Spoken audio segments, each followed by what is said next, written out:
Take a look at this. Secretary of Defense Lloyd Austin yanks plea deals for 9/11 terror attack mastermind Khalid Sheikh Mohammed and 2 others. Department of Defense memo released tonight also relieves the official in charge of the military commissions of her oversight in the case. Wow. Authority to enter into pretrial agreements in United States v. Khalid Sheikh Mohammed. Subject, I have determined that in light of the significance of the decision to enter into a pretrial agreements with the accused in the above referenced case, responsibility for such a decision should rest with me as the superior convening authority under the Military Commissions Act of 2009, effective immediately.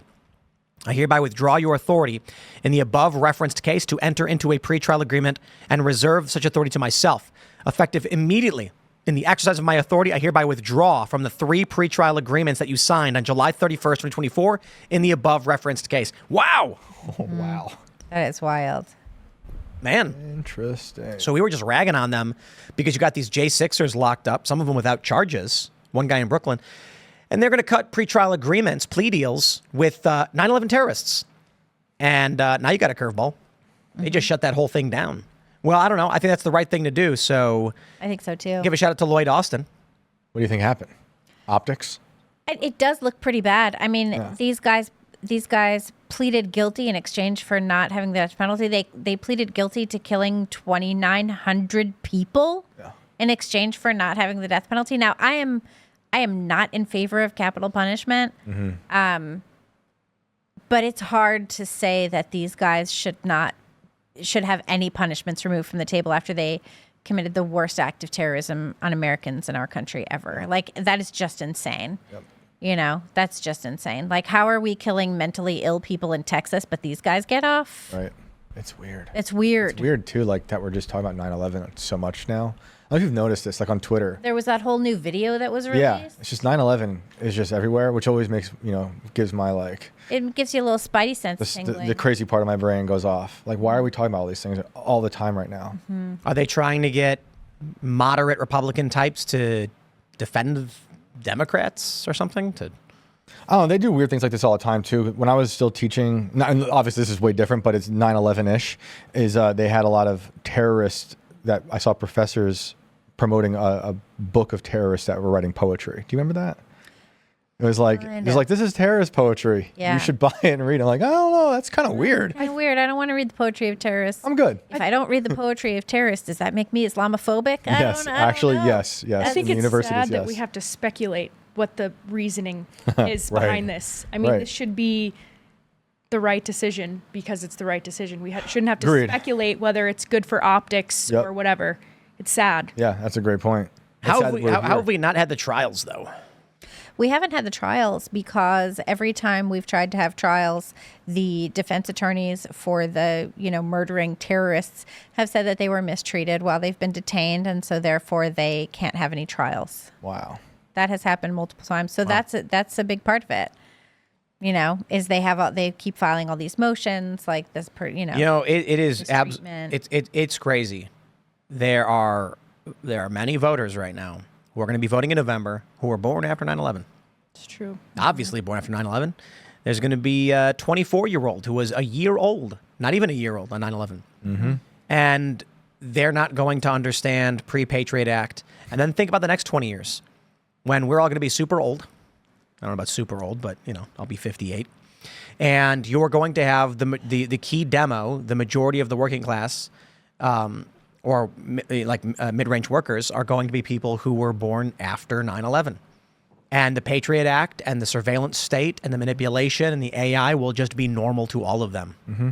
This is why politics keeps rolling on like a giant grinding mouth. This is why I live in Wyoming. This DoD thing just be the administration trying to help Kamala so that it doesn't look like they're soft on terrorism. That's because the prosecutor, the attack heads would come out and be like, under Kamala Harris, the 9/11 terrorists. Mm-hmm.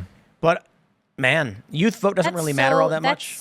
That's so underhanded and sneaky and gross that's what they would do it for political reasons. Adds up, even though it is the right thing to do. Mm-hmm. Well, I don't know why they did it. I'm just glad that they're not giving the plea deal to. It would be an election. It's like how you maybe the plea deal was the argument of let's just get it done with so they can be guilty. Mm-hmm. And you get a guilty plea. And then it's just over. Yeah, I mean, 9/11 families have been dealing with this for this whole time. Mm-hmm. You know, or all the people suffering with the stuff they inhaled that Jon Stewart keeps helping out, the firefighters and the I think about this. I think about the way with Julian Assange and Biden. You know, it's great. I love it, but it seems like there's. But why do we have to speculate? I know, right? Shouldn't have to. No, because they all lie to us. We're surrounded by constant lies. You know. Well, I was talking to Libby earlier. You know, I was a political appointee in the Trump years at the State Department, the deep State Department, and 90% of the federal workforce is Democrat.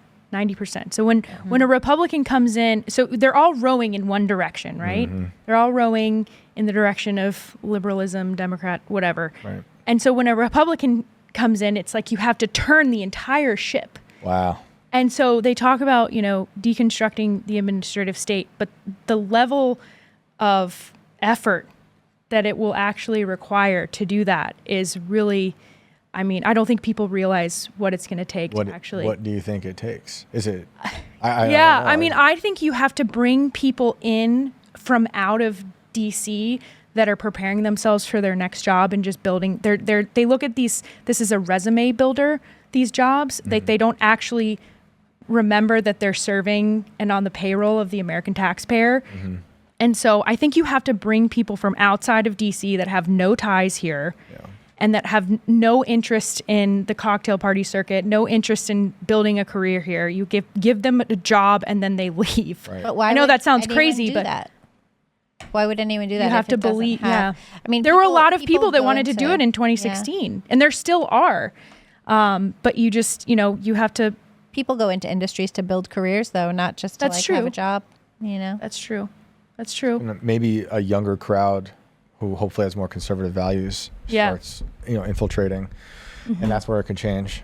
Because I don't think there's anything you can do to regulate this, any type of change. It's going to be like a moral shift. Absolutely, and people have to really believe in what they're doing. Right.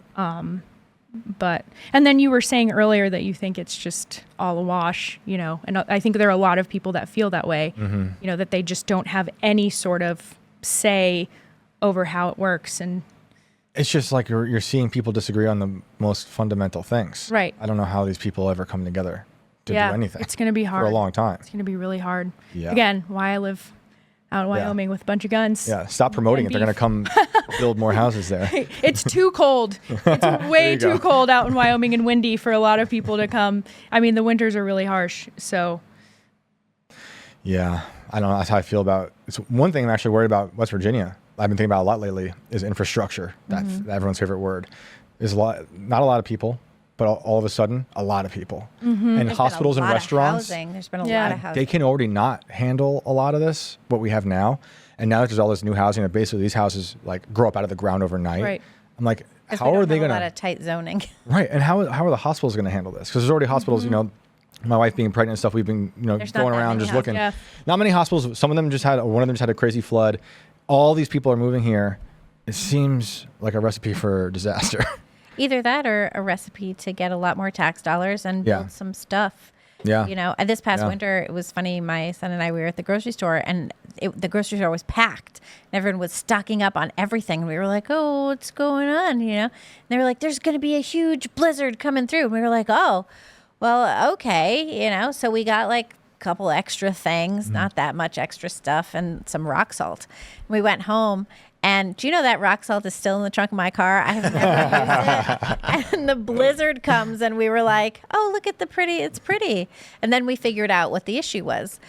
They plowed our street once and that was it. And it was like, oh. We're used to different types of plowing situations. Stuff. Yeah. You know, normally in New York, you come out in the morning, it's already plowed. The sidewalk is already cleared. Yeah. The only thing you really have to worry about is those 2-foot deep puddles in the middle of the street. Yeah. It's been really hot. Here. Yeah. And we haven't had snow in like a couple of years. We had a little bit. There was snow last year. Yep, a little bit. It was the blizzard that these people were telling me about. Yeah, but we all thought there was going to be big snow, and then we didn't get anything. It was not very much. In 2020, we had a lot of snow. And then the past couple of years, it's been nothing. We bought a snow plow because we had this big, long driveway. It's like 1,000 feet long. And now we've got this big property, all these driveways. So we got this plow, and then like it doesn't snow, and we're just like, okay, I guess. We get a lot of snow. And we get a lot of snow. I mean, sure. I live at the base of the mountain, and we're at 6,200 feet above sea level. Wow. So we even get more snow than town. Last winter was pretty mild, but the winter before, my poor husband, who is 6'8", by the way. My goodness. And so he knows how to shovel snow, but yeah, I think a lot of people move to Wyoming because it's so beautiful. They see pictures, whatever, and then they spend one winter and they're like, I'm good. I'm going to go back to where I came from. Brutal Actually, winters. the people that owned the house before us, they were from Nevada, and they purchased their house in the summertime because it's really beautiful. Everything's super green, and then they sold it a year later because they couldn't deal with the winter time. Thanks for checking out this clip from Timcast IRL. Make sure to watch the show live Monday through Friday at 8 p.m. Subscribe to this channel, and we will see you all there.